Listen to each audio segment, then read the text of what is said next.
2021 is here to attach. May I know what's happening to you, Mr. Madriaga? You seem to be crying. Are you crying?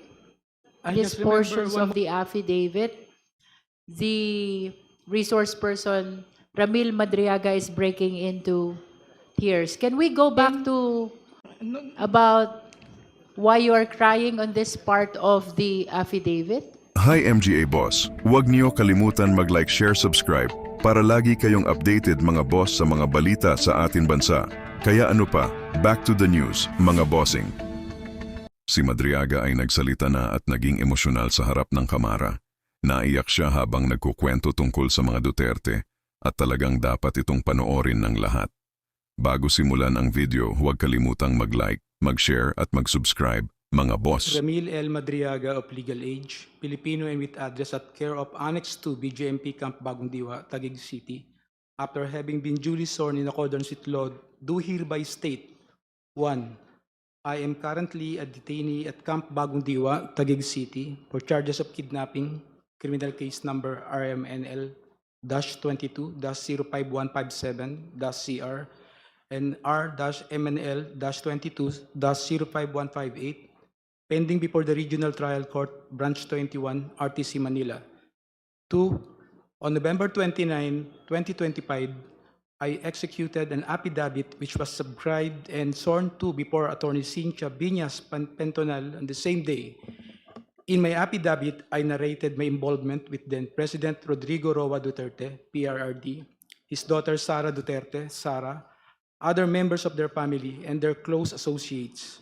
More specifically, I provided a personal account of the various works I did for the aforementioned individuals, including campaign and organizing activities, intelligence gathering and sabotage, and transportation of large sums of money under the direct instructions of either PRD or SARA. 3. With my consent, my affidavit was submitted and referred to the Office of the Ombudsman through a letter dated December 15, 2025. 4. After I executed my affidavit, I learned that Sara denied any affiliation with me and that she has no personal or professional relationship with me. She added that she has never given me any instruction of any kind. 5. I received through my counsel a copy of complaint dated March 4, 2026, filed by Sara or BP Sara herself before the Office of the City Prosecutor, Taguig City, for perjury. In her complaint, BP Sara reiterated that she has no personal or professional relationship with me. In fact, prior to the dissemination of the Madriaga affidavit, BP Sara had no recollection of knowing, meeting, or interacting with me. 6. However, her denial of any affiliation with me is absolutely false. She lied under oath in her perjury complaint against me. Hence, I decided to execute a supplemental affidavit providing further details on the narration I made in my previous affidavit with additional accounts of other orders, tasks, or works given to me by either PRD or SARA or BP SARA. Engagement activities with President Rodrigo Roa Duterte. 7. Prior to the 2016 national elections campaign, I was working for then Congressman Roylo Goles as one of his political officers specializing in intelligence gathering and sabotage operations.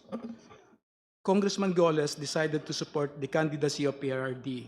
Hence, he introduced me and endorsed my services to PRRD during their meeting at the latter's residence in Taal Street, Bangkal, Davao City, around the 2015 or early 2016.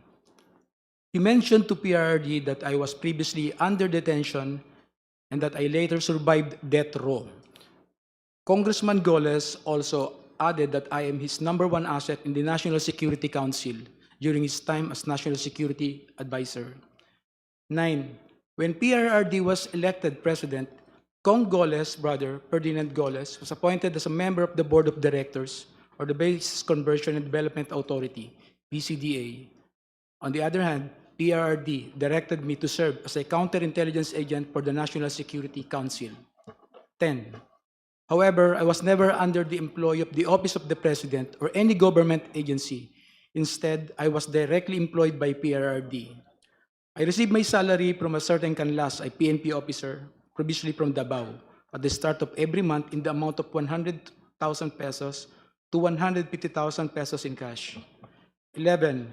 As part of my duties, PRRD specifically instructed me to monitor, operate, and sabotage former Senator Trillanes. However, PRD was apprehensive in ordering the assassination of Senator Trillanes because of the latter's support and contact in the armed forces of the Philippines. 12.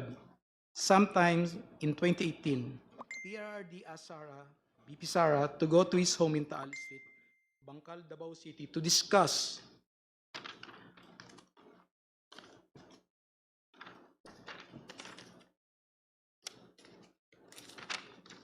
upcoming local elections in Davao City, where BP Sara was going to run for re-election as mayor.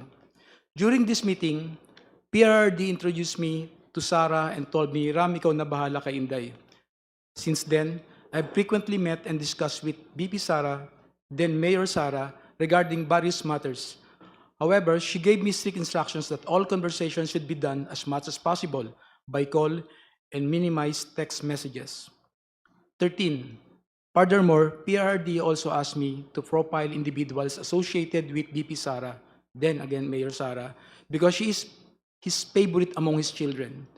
PRD wanted BP Sara in politics instead of Paulo Duterte Pulong and Sebastian Duterte Baste, who he characterized as baliw and bading, respectively. Number 14, sometimes in 2021, PRD gave me 25 million to purchase high-end motorcycles for Sara's use while she is in Metro Manila and other ordinary motorcycles for our group operations. 15. Hence, I bought two 2021 model Harley-Davidson motorcycles from a dealership in Green Hills, EDSA for around 2,500,000 pesos, inclusive of accessories, and around 2 million pesos exclusive accessories, respectively. Both Harley-Davidson motorcycles were placed under the name of my son. I also purchased two 2021 model Ducati motorcycles from a dealership in Katipunan, Quezon City for around 3,500,000 pesos and around 2,300,000 pesos, respectively. In addition, I also bought accessories for these Ducati motorcycles in the total amount of 500,000 pesos. Both the Ducati motorcycles were placed under my name. 17. Lastly, I also purchased 7 Yamaha NMAX motorcycles for the operation of Initiative for Social Justice Innovation and Progress Pilipinas, or ISIP Pilipinas. The remaining money was distributed to my colleagues in ISIP Pilipinas. 18. All purchases of these motorcycles, including the aforementioned accessories, were paid in cash using the money given to me by PRRD. Custom magnetic lifter transaction with Attorney Manscarpio. Sometime in 2017 or 2018, PRD told me to assist the husband of Sara, Attorney Manasseh Manscarpio, regarding a problem with the Bureau of Customs. However, no specific details were provided by PRD. Thereafter, Attorney Mans called me. We later decided to meet in front of a coffee shop in Burgos Circle in Bonifacio Global City, Taguig City. During our conversation, he asked me to assist in facilitating the release of what he called construction equipment, which was plugged and confiscated by the Bureau of Customs. Attorney Mans gave me a contact person, a female lawyer, to coordinate with it regarding the BOC problem. After 2 days, I went to the BOC to meet the female lawyer to discuss the release of construction equipment. This time, I learned that the construction equipment was actually magnetic lifters. The same were confiscated because it contained a large amount of shabu. However, the female lawyer informed me that it was difficult to release the same because it was a hot item. 22. I reported this to Attorney Manson. We meet again in the same spot in BGC, Taguig City. This was the last time we met regarding the issue. Later, I learned that the content of the magnetic lifters is at least 500 kilograms of shabu worth 4.3 billion pesos were mysteriously missing. Dummy accounts and bank transactions of PRD. Despite only earning 100,000 pesos or to 150,000 pesos from my services to PRD, millions of pesos went through bank accounts opened for me by close associates of PRD. I admit that during PRD's term as president, I served as a dummy for the transfer of large amount of money. These transfers were made through bank accounts that were opened under my name, which include but are not limited to the following: China Bank, Legazpi Village, Makati City; China Bank Main Makati City, China Bank near the power station at Ayala, Makati City, PNB Makati Metropolitan Avenue Branch, Makati City, an unknown bank in Pasig City, C. Raimundo. If I may interrupt, Mr. Madriaga, COMSEC, kindly continue flashing on the screen the pages of the affidavit from where the resource person is reading. And kindly speak closer to the microphone, Mr. Madriaga, Opo, please. Madam Chair. Thank you. Please continue. 25. However, I have never personally opened these accounts or appeared before the said banks to process any application in relation thereto. These were opened by people close to PRRD, who informed me that money will be transferred to these accounts for intelligence operation and for laundering. I was later instructed to sign an entire checkbook where the amounts and pays are left blank. I agreed to do this because at the time I had complete trust in PRD and his close associates. 26. On some occasions, PRD would call me to inform me that someone from the aforementioned bank would contact me to confirm a withdrawal or encashment.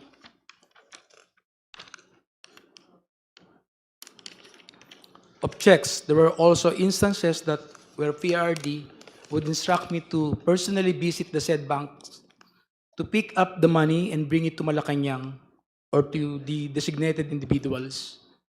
I distinctly remember that PRRD directed me on 3 separate occasions to pick up 100 million from a bank inside the mall in Lubao, Pampanga, which were all delivered to Malacanang. On another incident, I was informed by PRRD that the 2 land bank managers' check which were to be delivered to one of our safe houses in Eastwood, Quezon City, in the amounts of 84,200,000 pesos and 4,800,000 pesos, respectively, were issued under my name. Copies of the 2 land bank managers' checks are hereby attached as annexes A and A-1. 28. To prove the aforementioned allegations, I am willing to execute an affidavit, authorization, or any other document, and to perform all acts necessary for Committee on Justice of the House of Representatives or the courts to access the aforementioned bank accounts and all other bank accounts under my name. Term sharing and destabilization efforts. 29. Sometime in November 2021, PRD mentioned to me that Ferdinand Bongbong Marcos Jr. will run for the president while Sara will serve as his running mate. PRD added that a few months ago, BBM and Senator Amy Marcos visited him to discuss a possible alliance to the 2022 national elections. During this meeting, BBM was able to convince PRRD to have Sara as BBM's vice president. However, they also agreed that by 2025, BBM will voluntarily step down to give way for a Sara presidency. After Sara took her oath as vice president, PRRD had a discussion with me, with retired generals of the Armed Forces of the Philippines, where I was also present regarding all the possible scenarios for unseating BBM by 2025. In case he reneged on his promise, the general objective was to ensure that PBBM will only serve less than 4 years of his term as president, so that Sara, upon assumption to the presidency, will still be eligible for the presidency in 2028. 31. I remember that one of the plans considered was to sabotage BBM's administration by using some of BBM's own men, either recommended by PRRD for appointment or allied with the Dutertes, to reveal supposed corruption issues that will serve as a precursor for an impeachment complaint. 32. In the event that BBM will not voluntarily step down or hand over the presidency to Sara, extraordinary measures of overthrowing BBM will be considered, which include assassination, mass resignation of government officials, civil disobedience, and even an armed assault of Malacanang Palace. It was also considered by PRRD to arrange assassination or armed hits of several government officials in order to cause massive civil unrest. The resulting civil unrest will be used as basis to organize a group of military officers to stage a coup. 33. One of my assignments was to recruit civil groups, schools, clubs, fraternities, criminal groups, and syndicates. Inday Sara is my president, ISIP, at 2022 national elections campaign. 34. In 2020, I was instructed by PRRD and SARA to help form a group to support SARA's candidacy for president in the 2022 national elections. Hence, I helped establish and register a nonprofit corporation called Initiative for Social Justice Innovation and Progress, or ISIP Pilipinas, Incorporated. But to us supporters of SARA, ISIP actually stands for Inday Sara is my president. I helped establish ISIP together with some friends of BP Sara and alumni of San Sebastian College of Law, SSC Law, including Assistant Special Prosecutor Ryan Ray Kilala of the Office of the Ombudsman and his wife, Aurea Fortuna Kilala. A screenshot of one of ISIP's video conference meetings where Sara and Attorney Ryan were present is here to attach as Annex B. A photo of Attorney Reynold Monsayac wearing an Inday Sara is my president is here to attach as Annex B-1. 35. I got close with Attorney Ryan, who was previously a professor of SARA and former associate dean of SSC Law. He shared with me that Sara was not particularly good in school, was often struggling with her academics and habitually rude and violent to other students. Hence, Attorney Ryan used his influence in San Sebastian College of Law to ensure that Sara received passing grades despite her poor academic performance. 36. Attorney Ryan and his wife became quite close to me and my family that they agreed to serve as godparents in my son's wedding. A photo of Attorney Ryan and Rhea taken during my son's wedding is here to attach as Annex C. Shortly after we organized ISIP, I was informed by PRRD that funding will be made available for the activities of ISIP through the contribution of his friends and supporters. One of those friends and supporters is Lin Wei Zhong, who was the financial officer of Parmalee Pharmaceuticals.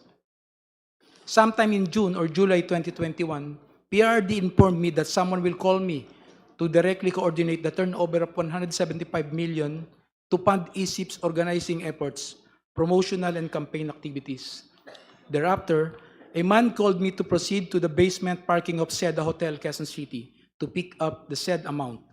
Thus, I hurriedly went to the place with my cousin Rosendo Madriaga. As I recall, the money was placed inside several large backpacks and bags, which were handed to me at basement of parking of Seda Hotel, Quezon City. I loaded the same to my white Toyota Land Cruiser. Lin Wei Xiong was present when I received the said amount together with two other individuals. He then asked me where will the money be used.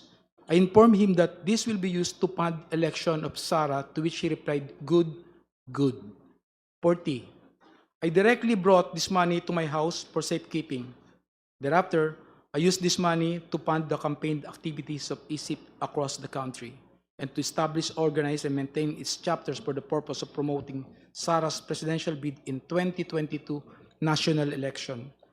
Some of these chapters include Quezon, Binangonan, Bicol, Antipolo, Quezon City, Zambales, Leyte. Photos of ISIP Pilipinas activities are here to attach as annexes D to D-7. 41. The expenses for the activities include costs for merchandise, travel, accommodations, rental fees for offices, lump sum distribution to identified leaders who in turn pledged to organize for Sara in their respective communities, and allowances of volunteers and organizers. However, upon the request of Attorney Ryan, I personally delivered 15 million to him in his office at the Office of the Ombudsman. From time to time, PRD would talk to me to check if there is still sufficient funding for ISIP. When the initial amount funding ran out, I promptly informed him and he directed me to get another 100 million pesos from Maestrado Lim, who we call Tanda, at the Hyatt Regency in Bonifacio Global City, Taguig City. The money was placed in several bags and were handed to me by Maestrado Lim. 43. I distinctly remember Maestrado Lim because he previously mentioned during one of our meetings in Davao City that he hated Filipinos in general. and Filipino businessman in particular, stating that peste yung mga Pilipino, yung mga businessman walang kwenta. Aside from Lin Weijong and Maestrado Lim, I also remember that Michael Yang, a very close friend of PRRD, who was frequently in Malacanang, also provided financial support to EC Pilipinas. 45. On September 20, her to reconsider his decision, as we have already poured some substantial effort toward promoting her candidacy for president through ECIP. During our video conference, I also noticed the painting I personally gave her as a gift. A screenshot of our video conference is here to attach as Annex A. 46. On the same day, I posted the screenshot of our video conference of my Facebook account with the caption, just telling her I cannot vote intelligently without her name on the ballot. Neither can go out and vote wisely unless the same Inday Sara Duterte Carpio appears as a candidate in the 2022 presidential race, EC Pilipinas. A printout of the Facebook post dated September 29, 2021 is here to attach as Annex F. Mr. Madriaga, would you like to drink water first Yes, Your Honor. If I to may. give you some relief? This is quite a lengthy affidavit. Please provide him some water. Thank you po, Madam Chair.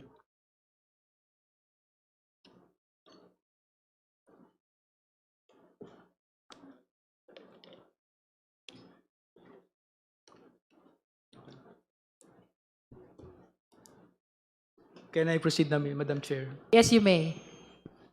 46, on the same day, I posted the same screenshot of our video conference on my Facebook account with the caption, just telling her I cannot vote intelligently without her name on the ballot. Neither can go out and vote wisely unless the name Inday Sara Duterte Carpio appears as a candidate to presidential race, Pilipinas. A printout of the Facebook post dated September 29, 2021 is here to attach. May I know what's happening to you, Mr. Madriaga? You seem to be crying. Are you crying? I just remember one moment. Are you crying? I just, You are nearly crying.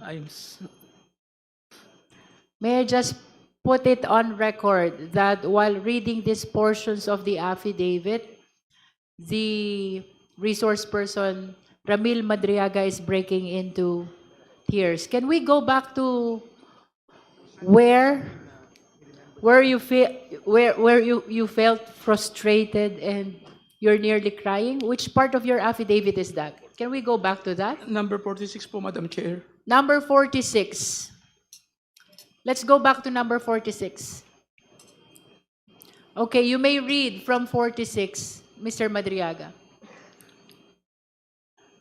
On the same day, I posted the screenshot of our video conference on my Facebook account with the caption just telling her I cannot vote intelligently without her name on the ballot. Neither can go out and vote wisely unless the name Inday Sara Duterte Carpio appears as a candidate in the 2022 presidential race.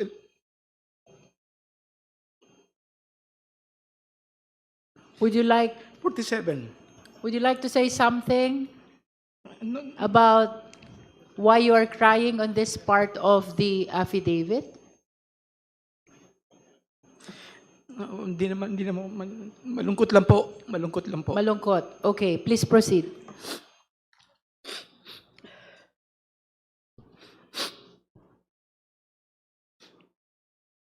Madam Chair, can we allow the witness to please? Honorable get his- Dumogan.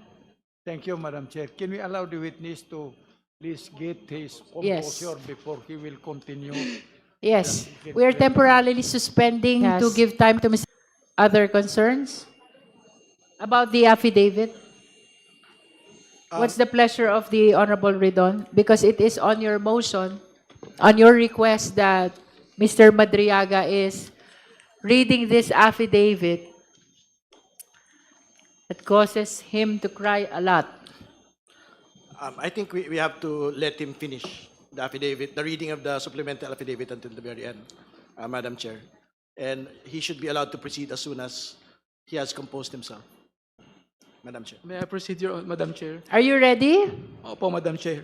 Okay, you may proceed, Mr. Madriaga. 47, nevertheless, Sara proceeded to run as BBM's vice president under the unity ticket. I continued assisting her campaign for vice president during campaign sorties. I served as advance party to municipalities, cities, provinces where Sara was scheduled to visit and campaign. In several of these campaign sorties, I personally joined Sara together with other members and volunteers of ISIP, which to us now refer to Inday Sara para sa ikalawang Pangulo. Photos of Sara and me in several campaign sorties are here to attach as Annex G to G-3. 48. During one of the activities of ISIP in Bataan, I got to know a group of farmers who were asking for assistance because of land grabbing incidents in their area. I tried assisting them and I discovered that the entity behind the land grabbing in First Bataan Maribeles Holdings Corporation. More than a year later, I informed Sara about this concern and she told me to bring the group to one of her residences in Metro Manila located at Serendra Bonifacio Global City, Taguig City. I asked the group of farmers to wait outside of Serendra as I went to talk to Sara. When I mentioned to Sara the First Bataan Maribeles Holdings Corporation is the one involved in the land grabbing incidents, she told me that she cannot do anything and that she will no longer meet with the group of farmers. Through ISIP, I also came to know Attorney Reynold Monsayak, who likewise provided valuable support to ISIP. In recognition of his efforts, ISIP awarded him a certificate of recognition and appreciation at Nomu Bashu, Thomas Morato, Quezon City. Attorney Monsayak was later appointed as the spokesperson of the Office of the Vice President. A copy of the certificate of recognition and appreciation dated June 29, 2022 is here to attach as Annex H. Number 51. The certification of recognition and appreciation was handed by Attorney Ryan to Attorney Monsayak at Nomu Bashu, Thomas Morato, Quezon City, where I was also present. A photo of Attorney Ryan handing the certification of recognition and appreciation to Attorney Monsayak is here to attach as Annex I. Election of Sara as Vice President and OBP confidential funds. Number 52. After the election of Sara as Vice President, she invited me to attend her inauguration at the San Pedro Square, Davao City on June 19, 2022.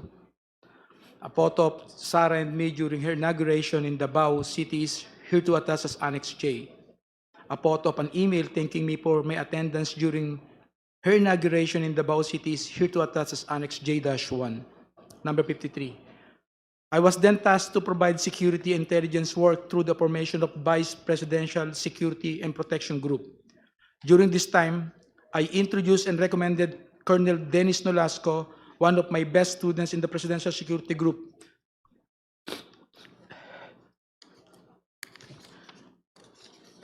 to assist this matter. Number 54. Colonel Nolasco then tapped the services of Colonel Raymond Dante Lachica to head the BPSPG. Afterwards, I worked with both Colonels Nolasco and Lachica from July 2022 to April 2023 for tactical transport services, security of Sara and other VIPs, handing and conveying and highly confidential information, and the transportation of large amount of money to several persons as instructed by Sara. Money deliveries under the instruction of Sara. In the morning of December 20, 2022, Sara called me and she said, "Sir Ram, please coordinate with Colonel Nolasco. Meron tayong deliver sa San Pablo, Laguna, sa night strip, at sa Ombudsman." Sara added, "Bawi tayo sa kanila later." Later, I received a text message from her indicating the places of delivery, which include San Pablo, Laguna, night strip, Office of the Ombudsman, and the corresponding contact numbers. Number 56. Later that morning, Colonel Nolasco sent me a text message directing me to go to the DepEd Central Office in Pasig City, beside Ultra at around 1:30 p.m. for the transport. Transport is a shorthand for delivery or transportation of large sums of money between Colonel Nolasco and me upon the instruction of Sarah. After receiving the text message, I hurriedly prepared and went to the DepEd Central Office together with 4 other individuals, Richard Babagay, Arman Villanueva, a certain Chip, and a certain Ruel. Number 58. Richard and I were aboard my blue Toyota FJ Cruiser, while Arman, Ruel, Noel, and Chip came in Toyota Grandia with the sticker Inday Sara Champura Duterte attached to both sides of the van. Richard was driving my blue Toyota FJ Cruiser and Chip was driving the Toyota Grandia. A photo of the Toyota Grandia with the sticker Inday Sara Champura Duterte on both sides of the van is here to attach as Annex K. A photo of my blue FJ Cruiser is here to attach as Annex K-1. Number 59. As we parked my Toyota FJ Cruiser near the main entrance of DepEd, Colonel Nolasco appeared from the main entrance and approached our vehicle. I alighted to the vehicle to meet Colonel Nolasco and we talked while we waited for the arrival of Colonel Lachica. He mentioned that they will also provide a red Mazda sedan, which will be used to deliver the money to the office of the Ombudsman. At around past 3 or 4 p.m., 2 government vehicles with red plates entered the DepEd compound and then Colonel Nolasco told me, ayan na, ayan na. Colonel Lachica appeared with a lady who I later learned to be Special Disbursement Officer Gina Acosta. Thereafter, 4 large dark bags were unloaded from the vehicles. 3 large dark bags and 1 lighter colored and relatively smaller bag. Colonel Nolasco told me that each bag contained around 30 million pesos to 35 million pesos. The 4 bags were brought to where Colonel Nolasco and I were standing, which was near my blue Toyota FJ. Afterwards, I signaled Arman and Richard to load the same to our vehicles. The two large dark bags were placed in the Toyota Grandia, and 1 large dark bag and 1 lighter colored bag were placed in my blue FJ Cruiser.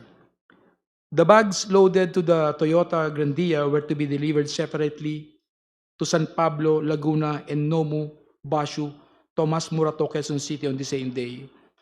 The remaining bags, initially loaded to my blue FJ Cruiser,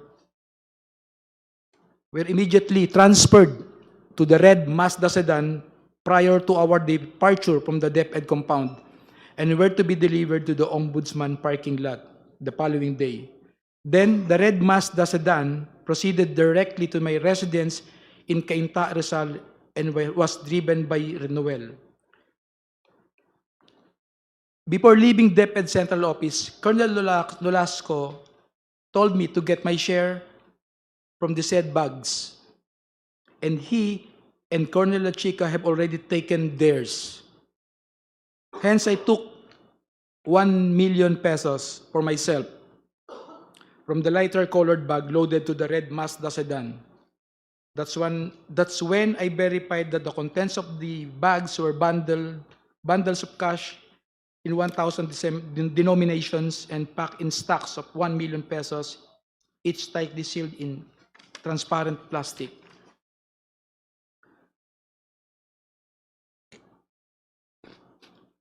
We, Blue Toyota FJ Cruiser and Toyota Grandia, left DepEd Central Office past 5 p.m., heading to San Pablo, Laguna.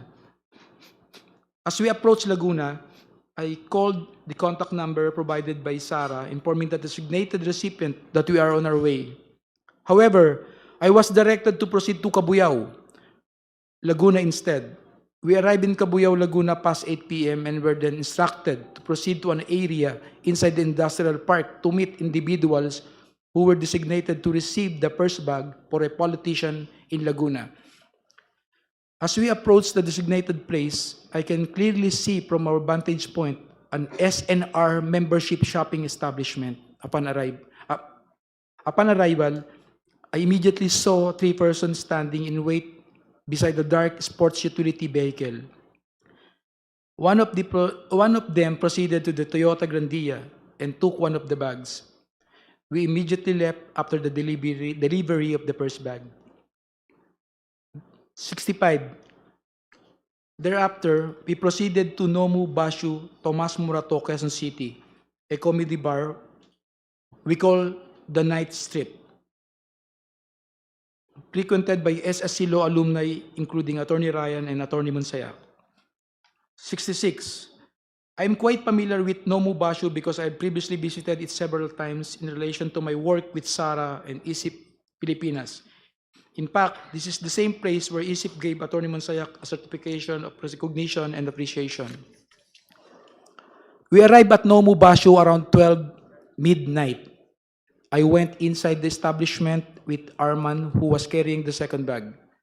I immediately saw Attorney Monsayak, who was at the same time, in the middle of the place together with a woman and several men. When he saw me, he stood up and signaled for us to go upstairs. We then proceeded to the stairs leading to the second floor. Arman walked ahead of me while I followed him. Before I got to the second floor, I saw a man who came out of the room and received the bag from Arman. After that, we proceeded to exit the premises, and as I was passing near the table of Attorney Monsayak, I looked at him and he nodded.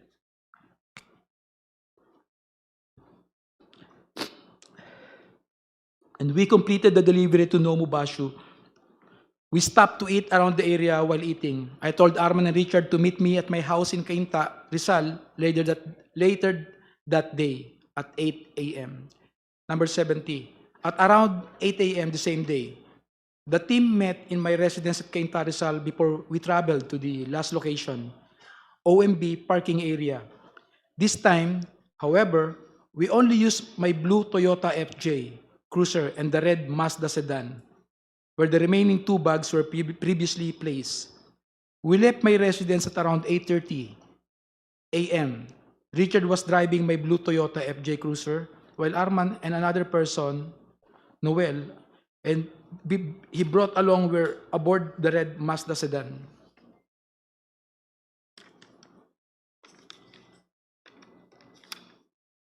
'71. When we arrived, the guard gave a signal directing us to park in a specific area in the Ombudsman parking lot. We proceeded to the specific area and parked red Mazda sedan where the remaining 2 bags of money were placed. We left the keys on top of the left front of the wheel, which is our usual practice when delivering large amounts of money. 72. Previously and upon direct instructions of PRD, Sara, I've also delivered money to Ombudsman Samuel Martires or Attorney Ryan, which I usually place inside an open trunk of a designated car. Number 73. After completing the last delivery, we left the Ombudsman compound aboard my blue Toyota FJ Cruiser. A few years later, I read from several media reports that 125 million OBP confidential funds in 2022 were reportedly utilized in just 11 days. This is wrong because I personally disposed the money in less than 24 hours. Sara attempt to visit me at Annex 2 BJMP Camp Bagong Diwa.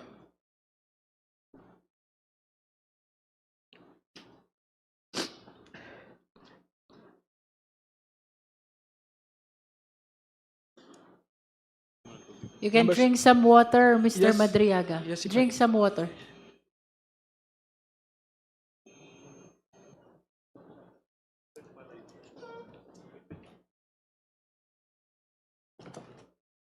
Thank you po, sir.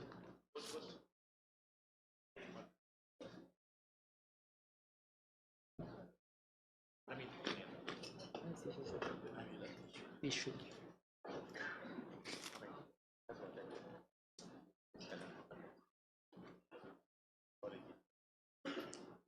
May I proceed, Madam Chair po? Feel free to start whenever you want.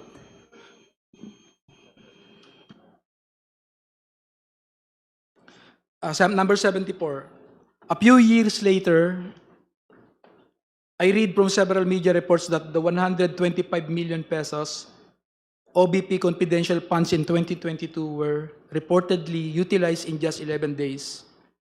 This is wrong because I personally disposed the money in less than 24 hours.